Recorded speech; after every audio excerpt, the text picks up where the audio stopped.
नाम पे आपको क्या याद है? नहीं नहीं नहीं, क्या नाम नाम क्या बताया था पूरा? सोहित तिवारी। सोहित तिवारी। अच्छा, तिवारी का मीनिंग क्या है?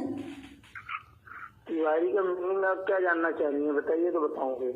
भाई मैंने आज तक तिवारी, मिश्रा, चौबे, छोबे, तो ये सब मैं समझना चाह रही हूँ कि इनके पीछे का इनकी क्या डेफिनेशन हो सकती है।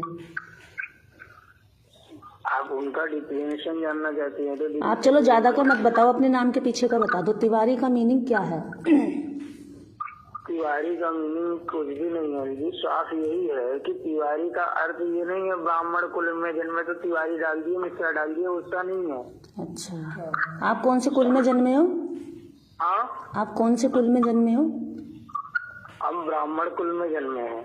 अभी तो आप कह रहे तिवारी का मतलब ये नहीं है कि ब्राह्मण कुल में जन्मे हो। अब आपने अपनी बात पूरी बता दी कि ब्राह्मण में जन्मे हो। नहीं जी, सुनिए, थे सुनी रही सूर्य। हूँ। हाँ, अब ज्ञान के जब मार्ग पे आए तब बने ब्राह्मण।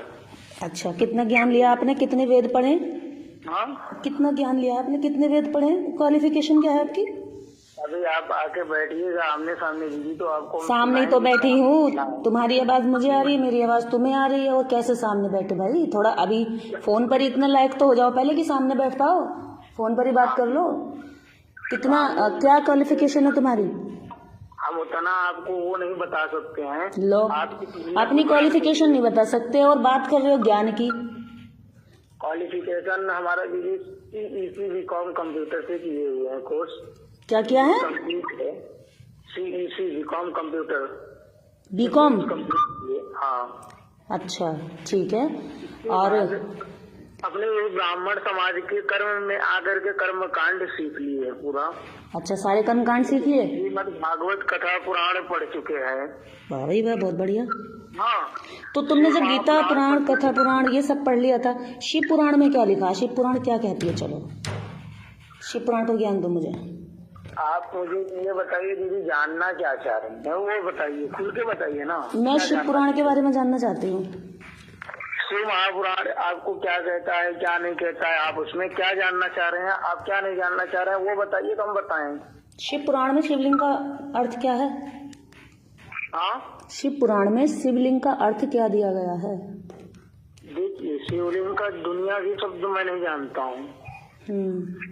दुनिया का शब्द मैं नहीं जानता हूँ। जो दुनिया में कह दिए शिव का लिंग बोले तो वो सामने का लिंग तुम नहीं जानते तो इससे दुनिया थोड़ी ना अनजान हो जाती भाई। अगर तुम कोई बात नहीं जानते तो इसका मतलब ये थोड़ी कि पूरी दुनिया ही अनजान रहे उससे। तुम्हारे जानने ना जानने से क्या फर्क पड़ता है दुनिया पर? नहीं, अच्छा एक बात बताइए। अब तुम मुझे ये बताओ शिवलिंग का क्या अर्थ है शिव पुराण में? मैं क्या पूछ रहा हूँ, अगर आप बोल रहे हैं तो शूद्रों पे क्या अत्याचार हुआ है? आप प्रतापगढ़ जिला जानती हैं? अरे जितना सवाल किया पहले उसका जवाब दो, फिर आगे बात करेंगे। आप सवाल किए हैं, मैं उत्तर देना। हाँ, शिवलिंग का क्या अर्थ है? दुनिया के वो अर्थ नहीं जानते हैं जो दुनिया। आप बताओ ना, तो दुनिया तभी तो जानेगी। मैं आपकी बात दुनिया तक पहुंचा दूंगी। चलो आप बता दो सही ज्ञान। और जो शिवलिंग है, जब रावण के भी आप कहानियों को सुने हैं, और शिवलिंग छोड़िए, आप ज्योतिर्लिंग 12 ज्योतिर्लिंग जिसके बारे में पढ़ती हैं वो सती की देन है। आप शिवलिंग का अर्थ बता दो, ज्यादा लंबे चौड़े मत जाओ। शिवलिंग का क्या अर्थ है? शिव प्लस लिंग, इसका क्या मीनिंग है? वो प्लस मत कीजिए, वो एक ही अर्थ है उसका, एक ही मीनिंग है उसका, अलग अलग मत कीजिए उसको। चलो तो एक जगह बता दो, एक जगह बता दो, एक जगह क्या अर्थ है? ठीक है, एक ही अर्थ है। देखिए, भगवान को हम लोग पूजते हैं अलग अलग रूप में हमारे धर्म में। तो लिंग पूजने लगोगे क्या अलग अलग? अगर अलग अलग रूप में पूजोगे तो भाई ये तो बड़ी बेशर्मी की बात है। ये बताओ, हमारी बहन बेटियां लिंग पूजने जाएंगी क्या? अपनी बहन बेटियों को लिंग पूजने की इजाजत देते हो? बताओ कितनी गलत बात है। क्या हुआ? ये तो बड़ी बेशर्मी की बात है कि अलग अलग रूपों में पूजते हैं तो हम लिंग को पूजने लगे। अलग अलग रूप में पूजना बेशर्मी है दीदी। अभी तो तुम कह रहे हो अलग अलग रूप में पूजते हैं, तो लिंग पूजने लगोगे क्या? हाँ, लिंग पूजने लगोगे क्या अलग अलग रूप में?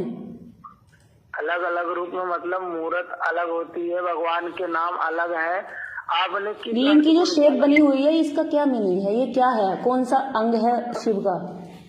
हाँ, शिव का कौन सा अंग है जो शिव पुराण में यही कहा गया है ना कि धरती पर जहाँ जहाँ उनके अंग गिरे वहाँ वहाँ मंदिर बनाया गया।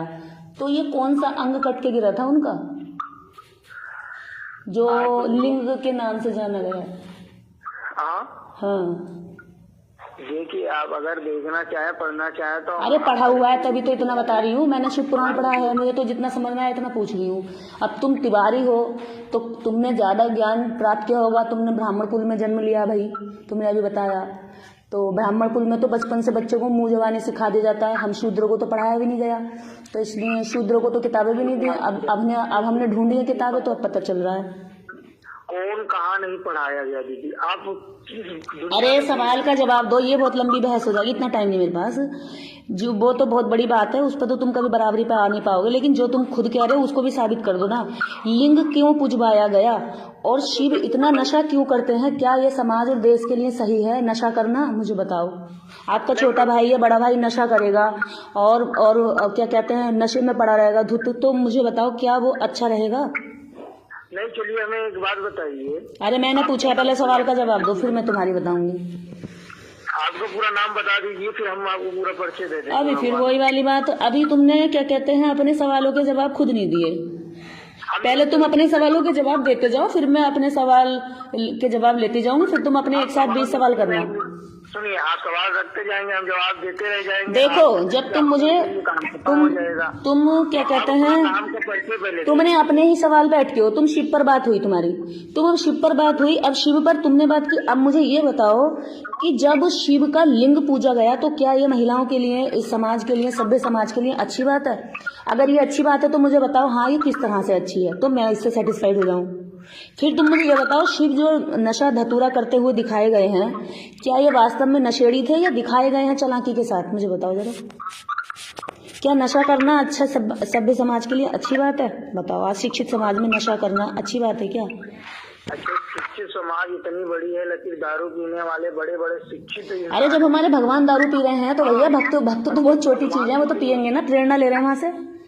जब आप भगवान की बात करते हैं ना, तो भगवान से अघोरी आप सुने हैं? अघोरी का मीनिंग नहीं रहते हैं। अघोरी मीनिंग अघोरी क्या है? अघोरी का मतलब आज तक अभी आपने नहीं जाना? अरे अब पूछ रही हूँ, बताइए।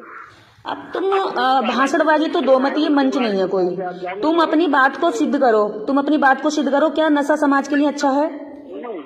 समाज के लिए अच्छा नहीं है तो हम लोग तो रोकते भी तो हैं। अरे तुम काहे के तिवारी हो? तिवारी और पंडित ब्राह्मण कुल के तो बड़े चालाक लोग होते हैं, बड़े होशियार होते हैं, तुम्हें तो कुछ ही नहीं आता। बताओ, क्या तुमने अपने कुल का भी नाम गिरा दिया? शूद्रों से बहस नहीं कर पा रहे तुम।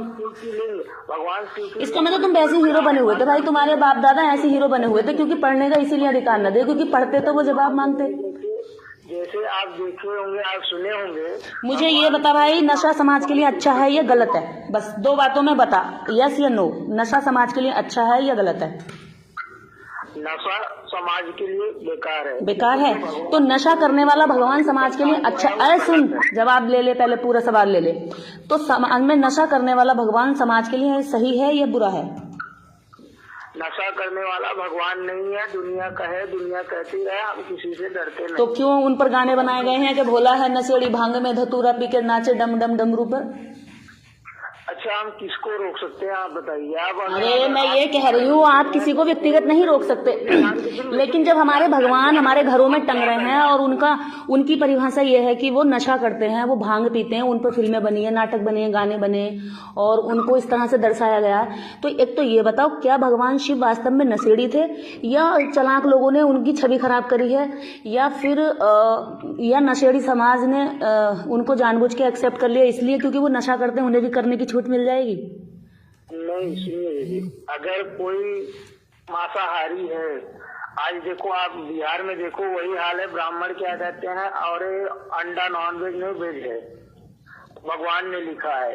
भगवान ने जब तुम्हारे को अंडा को वेज लिखा है तो उसके अंदर से बच्चा निकलता है, उसको नॉनवेज क्यों लिखेंगे? बिल्कुल सही बात है, वो भाई बच्चा बनने से पहले की प्रक्रिया है वो लोगों की बनाई है। अपने को नशा करना है, दारू अपने को पीना है, लेकिन कहना है भगवान का नाम। भाई भगवान तो खुद नशेड़ी है ना, वहाँ दिखाई दे रहा है। अब मुझे ये बताओ, जो हमारा भगवान ही नशा कर रहे हो तो फिर हमारे उसके भक्त क्यों नहीं करेंगे? हमारा जो भोला समाज, जो एक आम इंसान है, वो तो फिर करेगा ना, उनसे प्रभावित होगा। दूसरी चीज़ ये है, जब नशा करने भगवान शिव ने सिखा दिया, और कपड़े लेकर के चोरों की तरह महिलाओं के नग्न छोड़कर उनको नहाते हुए उनके कपड़े लेकर भाग जाना कृष्ण ने सिखा दिया। और अपनी बेटी क्या कहते हैं, उसके सरस्वती के साथ ब्रह्मा ने रेप करके ये बता दिया कि रेप कोई बड़ी चीज़ नहीं है, और उसको न्याय भी नहीं दिया, उसको देवी बना दिया। अहल्या के साथ इंद्र ने किया, रेप किया। तो मुझे ये बताओ, जब ये सारे भगवान बलात्कार करना सिखा रहे हैं, ये सारे भगवान नशा करना सिखा रहे हैं, नहाती महिलाओं के कपड़े चोरी करना सिखा रहे हैं, तो इस समाज को हम कैसे स्वस्थ बनाएं? जब हमारे इष्ट, हमारे देवता, उनकी छवि अगर आप लोगों ने ऐसी दिखाई है समाज के बीच में, या तो आपके दादा परदादाओं ने ये शातिरानापन किया है कि उनकी छवि गलत दिखाई है, उनको गंदा घटिया दिखाया है, और या फिर वो अगर ऐसे वास्तव में थे तो क्या स्वस्थ समाज के लिए वो भगवान मानने लायक हैं? मुझे बताओ। चलो तुम ये धर्म जाति सब छोड़ो, मैं अब हम सब लोग, तुम भी इस देश के नागरिक हो, मैं भी, है ना? क्या हमारे समाज के लिए ये दोनों चीजें अच्छी हैं? बताओ। उस जाति वाले बाड़े से बाहर निकल के आ जाओ, एक इंसान की तरह बात करते हैं। जाति का घमंड और जाति की नीचता दोनों को छोड़ देते हैं। जैसे कि आपने कहा हिंदू धर्म में ऐसा बात जो बताए आपके, हाँ इंद्र ने ऐसा किया। देखो मैं दोनों बातों पे सहमत हूँ। या तो उनकी छवि बिगाड़ी गई है, ठीक है, और छवि बिगाड़ी है तो तुम लोग उसको सुधारो, हम लोग भी सुधारेंगे। और अगर नहीं बिगाड़ी है, वास्तव में वो ऐसे थे, तो ऐसे समाज के लिए क्या ऐसे लोग हमारे पूजनीय होने चाहिए? मुझे बताओ। दोनों बातों में मैं दोनों पे सहमत हूँ। तो हमारे कहने का अर्थ यही इतना दीजिए, देखिए अगर छवि बिगाड़ना, तो आप देख सकते हैं बिहार में साफो साफ खुल्ला दिख रहा है, तभी तो बिगाड़ा। पूरे देश की बात करो, मैं केवल बिहार की क्षेत्रवाद की बात मत करो। हाँ, अभी तुम कह रहे हो मैं आंध्र प्रदेश से बोल रहा हूँ, भाषा तुम्हारी बिहार की लग रही है, नाम कुछ और बता रहे हो। तुम सब गड़बड़ घोटाला करते हो हर चीज में, बात करने से पहले भी। तुमने मुझसे बात करने के लिए रिक्वेस्ट करी और कहा कि मैं ज्ञान लेना चाहता हूँ, मैं बात करना चाहता हूँ। तुम पहले गिड़गिड़ाते हो बात करने के लिए, जब फोन मेरे तक आ जाता तो फिर तुम शातिराना तरीके से बात करते हो, एकदम अपने रूप में आ जाते हो। तो उस रूप से बाहर निकला भाई, तू भी इंसान, मैं भी इंसान, हम दोनों ने एक ही मतलब स्त्री से जन्म लिया और एक ही जगह से लिया है। तो हम दोनों जातियों के और उनके घमंड में इस तरह से अपनी इंसानियत को तो ना छोड़ें कम से कम। आप घमंड में कहाँ बात कर रहे हैं दीदी? भाई ये जाति का ही घमंड है कि तुम उस सही बात को यस नहीं बोल पा रहे। तुम्हारी वो जातीयता जो वो बच्चे के अंदर शुरू से बचपन में डाल दी जाती, गलती तुम्हारी भी नहीं है, क्योंकि शुरू से बच्चे को बताया जाता तो वो बच्चा क्या करेगा? वही सीखेगा जो रोज सीख रहा है, जो उसको बताया जा रहा है। मैं माँ बाप की गलती बिल्कुल नहीं बता रही हूँ। मैं इस समाज में स्थापित उन लोगों की, उन चरित्रों की, उन नामों की मैं आलोचना करती हूँ जो हमारे बच्चों को ये सिखाते हों कि हम एक दूसरे के साथ प्रेम से न रहें, हम एक दूसरे को अपने आप को ऊंचा माने या अपने आप को नीचा माने, या सामने वाले को इस बात से घृणा करें कि वो क्या खाता है, क्या नहीं खाता है, किसको पूछता है, किसको नहीं पूछता है। मेरा पूजा मेरी आस्था मेरे घर के अंदर की बात है। घर के बाहर कदम रखते ही मैं भारतीय नागरिक हूँ, और कुछ नहीं है मेरी पहचान, कुछ भी नहीं है ना? संविधान यही तो कहता है कि आस्था, विश्वास और उपासना की स्वतंत्रता आपको घर के अंदर है। घर के बाहर आप केवल एक नागरिक हैं, भारतीय नागरिक। और हमें दोनों बहन भाइयों को ही गर्व होना चाहिए कि हम दोनों भारतीय नागरिक हैं। तुम भी इसी भारत के हो, मैं भी इसी भारत की हूँ। तो हमारी ये इससे अच्छा रिश्ता क्या हो सकता है? मुझे बताओ। बात आप जो बोल रहे हैं ठीक है, हवा बताओ, इससे ज्यादा नहीं, इससे ज्यादा खूबसूरत रिश्ता क्या हो सकता है? तुम भी भारतीय हो, कहीं विदेश में तुम मुझे मिलोगे तो मेरा दिल तुम्हें देख के एकदम खुश हो जाएगा कि मेरे भारत का है। होगा कि नहीं होगा? हम क्या बोलना चाह रहे हैं पहले सुनिए तो सही। वो तुम ही तो सुननी थी देर से। मैं सुनिए, अगर कोई एक व्यक्ति गलत करता है तो अगर हम आप उसको देख करके आंख मूंदते हैं, वजह क्या है आप जानते भी होंगे। बहुत जगह ऐसा हुआ कि लोगों ने गलत किया, लेकिन ब्राह्मण नहीं बोल पाया, ब्राह्मण नहीं बोला।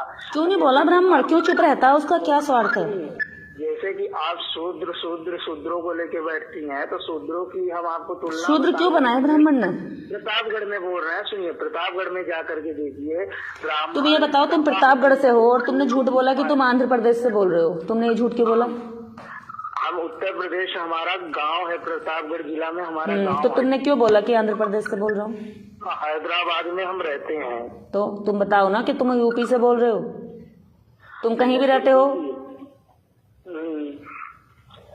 तुमने जब हेलो बोला तो तुम्हारी भाषा से मैं पहचानी कि तुम हैदराबाद से नहीं हो। भैया, मेरी हर देश के हर कोने से बात होती है। सुनिए दीदी, हमारे यहाँ अभी तक बहुत रिपोर्ट रखी गई हुई है, जो पुलिस स्टेशन में ऐसा कहा गया है कि हाँ शूद्रों पे आपने अत्याचार किया बिना कुछ किए। किसने? किसके राज्य में? सुनिए, माया दीदी के राज्य में, जो मायावती है ना, जो अपने को कहती है अरे मैं तो राज्य की बात ही नहीं कर रही, मैं तो उन्हीं की राज्य। सुनिए, उन्हीं के, अगर उनका राज इतना शूद्रों के लिए वो था तो तुम लोगों ने फिर दोबारा से लिया था। तुम्हारा तो बना बनाया काम बन जाता कि भाई चलो हम जो करना चाह रहे हैं पिरताड़ना, वो मायावती जी कर रही है। फिर तो वो तुम्हारे काम, अगर तुम ऐसा मान रहे हो उनके काम को, तो फिर तुम्हारी उनसे नफरत क्यों है? फिर तुम उनको खुद, अभी तुम कह रहे हो जो खुद को चमार कहती हैं, वो खुद को कभी आज तक नहीं कह पाई, खुद कभी नहीं उन्होंने कहा कि मैं क्या हूँ। आज तक आपने नहीं जाना हो तो देख लीजिए, उनकी बहुत पुरानी इलेक्शन की है। और बसपा के सबसे ज्यादा जो मजे लूटे वो तो ब्राह्मणों नहीं लूटे भाई, उनके पैर छू छू के और सारा काम निकाल लिया। उनके खुद के समाज के लोगों के काम नहीं हुए, उनके नाम पे कॉलेजेस बने, आज भी पूरा कब्जा एक ही ब्राह्मण का है। वो कहते हैं ना अकेला जो वो होता है, सांप मेंढक को निगल जाता धीरे धीरे, तो बिल्कुल एक अकेला ही बैठे हुए आज भी पार्टी को पूरा सत्यानाश किया हुआ। बताओ हम क्या करें? हम तो पूरी तरह से वो है, तुम ही बचा दो, कम से कम तुम्हारे हम पे उपकार हो जाएगा। महाराज देखिए दीदी, आप नहीं समझ पा रहे हैं, अगर आप समझना भी चाहेंगे। आप समझाना नहीं, आपके पास समझाने का तरीका नहीं है, थोड़ा सा और विद्वान व्यक्ति लेकर आओ समझाने लायक, ठीक है? फिर समझेंगे। हमारी कर्म क्या है, ठीक है चलो, सामने रखते हैं बात। तुम कर्म, अगर रोटी नहीं मिलेगी अगर काम नहीं करोगे तो, मुझे भी नहीं मिलेगी काम नहीं करेंगे तो। ये मेरा कर्म है, यही मेरा धर्म है कि मैं दूसरों के प्रति भी चैन से रहूं और मैं दूसरों को जीने दूं और खुद भी जीऊं। सुनो तो सही, ठीक है? सुनो, बहुत सुना रही तुमने, ठीक है?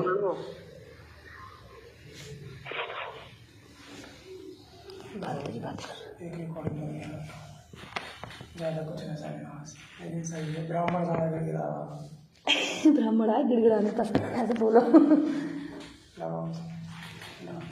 किसे?